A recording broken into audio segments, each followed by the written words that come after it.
దృష్ట్వా తు పాండవానీకం వ్యూహం దుర్యోధనస్తదా ఆచార్యముపసంజ్ఞ రాజా వచనాం బ్రవీ. సంజయుడు ఇలా అన్నాడు, ఓ రాజా, పాండు కుమారులు సైన్యం ఏర్పాటు చేసిన సైన్యాన్ని చూసి రాజు దుర్యోధనుడు తన గురువు వద్దకు వెళ్లి ఈ క్రింది మాటలు చెప్పాడు.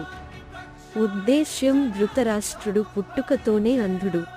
దురదృష్టవశాత్తు అతను ఆధ్యాత్మిక దృష్టిని కూడా కోల్పోయాడు అనే విషయంలో తన కుమారులు సమానంగా అంధులని అతనికి బాగా తెలుసు.